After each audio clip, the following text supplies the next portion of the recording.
Good evening, my cherished settlers. Today, we build our food villages not just for plenty, but for beauty, fields that feed the body and please the eye. With such grace, we shall draw traders from afar, filling our coffers with wealth. Our storehouses too shall be made wiser, holding more, losing less, so that nothing precious is wasted. Stand with me now, for together we forge a land of bounty, trade, and lasting strength. The time is ripe. Let us begin. Heyo and welcome to another episode of Build and Battle Season 4, where we will build a beautiful medieval city while battling off bandits, brigands, and no-good doers. In the last episode, we focused on expanding our core essentials, boosting fuel and food production, and reorganizing our militia units based on what we've learned from previous encounters with the bandits. So if you happen to miss the last episode, then click on the info card above, or if you're looking for a new Manor Lords series to binge watch, then check out the entire Build and Battle Season 4 playlist located in the description below. In this episode, we're turning back to our focus on food, but this time with a twist. This time, it's all about aesthetics. We'll be using expanded burgage plots to fill in those awkward gaps around the city and make things feel more cohesive. After that, we'll level up our logistics, boost our trading efficiency, and, because honestly I can't resist, we'll throw in a little surprise construction to satisfy those impulsive building cravings at the end of the episode. So are you enjoying Build and Battle Season 4? If so, hit that like button, subscribe, give this video some hype, and let me know in the comments what you're most excited to see in the upcoming episodes. If you can't wait to see the new season unfold, consider becoming a channel member for exclusive perks, emojis, and early access to the videos.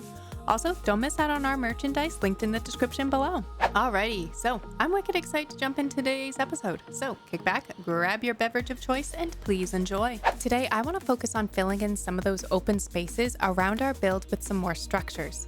I'm thinking of using burgage plots because they're easily the most aesthetic and mass-producible buildings in the game right now, which makes them perfect for patching up those awkward gaps.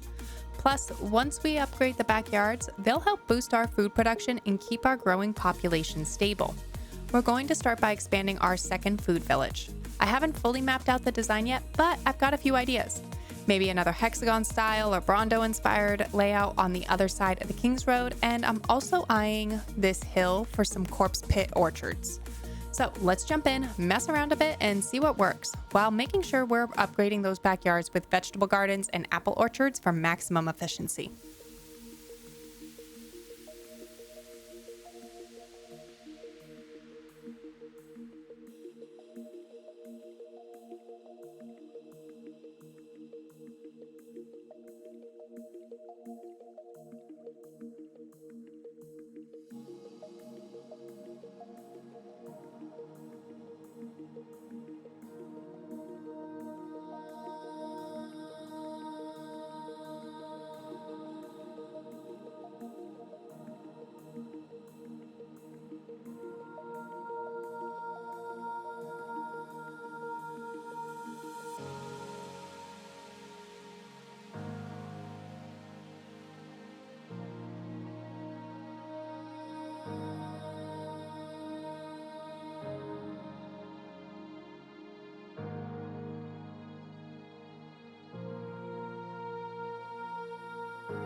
I want to tackle the empty space between our second barley farm and the urban center.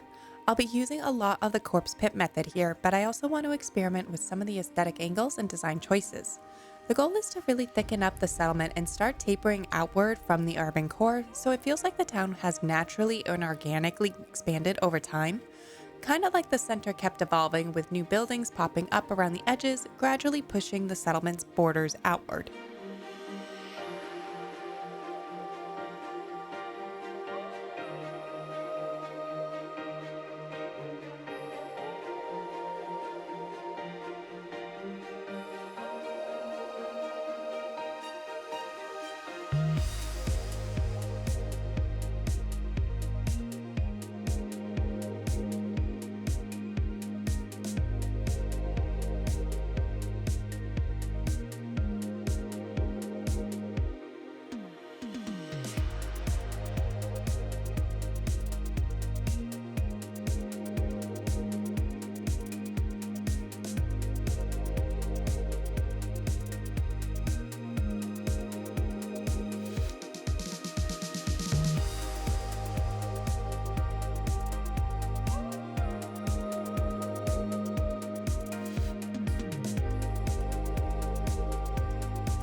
Next, we're going to focus on upgrading our logistics by adding another stable. This will allow us to start buying horses for our trading posts, which we'll touch on in just a bit.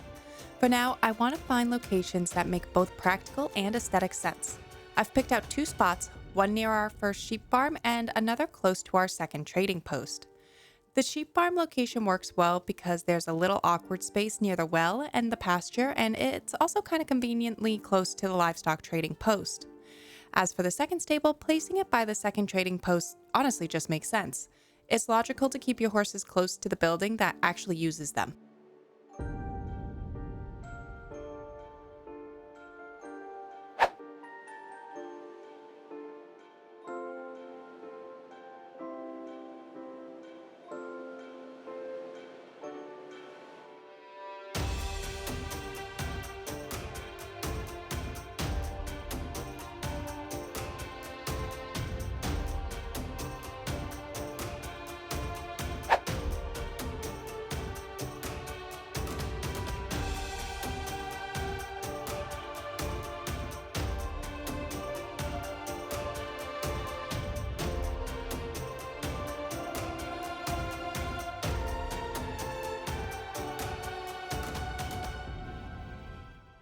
Alright, let's get some horses ordered for our trading post. I'll be handling most of this off camera since the game only lets us order the horse every 30 days. The reason we're doing this is simple. Horses let our traders move faster and carry more goods, and right now our weapon production is booming.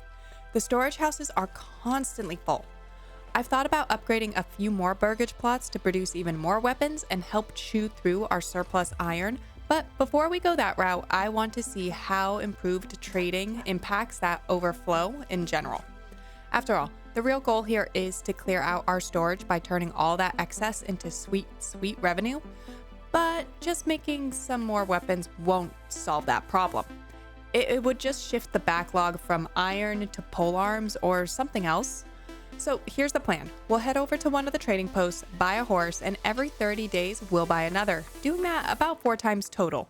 Slow and steady logistics upgrade, but it should make a big difference over time. Okay, I can't help myself. I am actually going to add another weapon production line, but this one's going to be strictly for export since our army's been holding the line just fine against the bandits.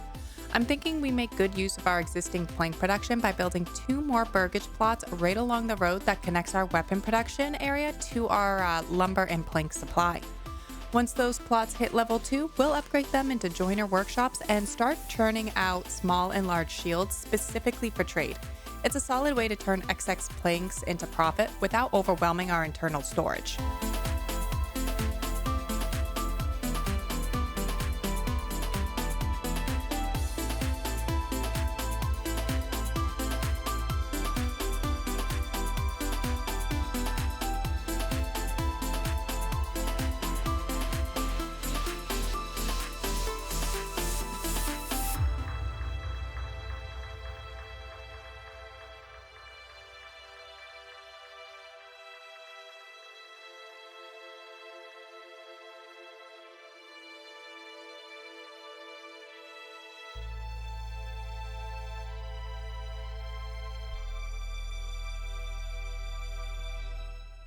And of course, we're also going to drop in a large storage house to support all of this. We'll staff it using our surplus population, and it'll serve as a dedicated hub for storing the shields where we're producing them. This should really streamline our logistics, keeping the flow tight between production and export at the trading post.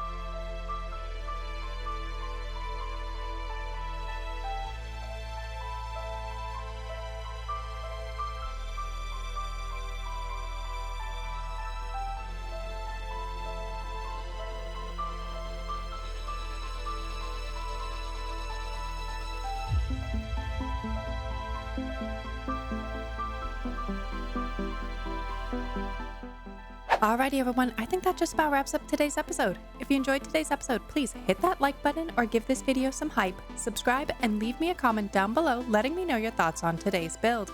If you're excited to see the next episode unfold, consider becoming a channel member for exclusive perks, emojis, and early access to the videos. And don't forget to check out our channel merchandise linked in the description below. Until next time, I hope everyone has a phenomenal week.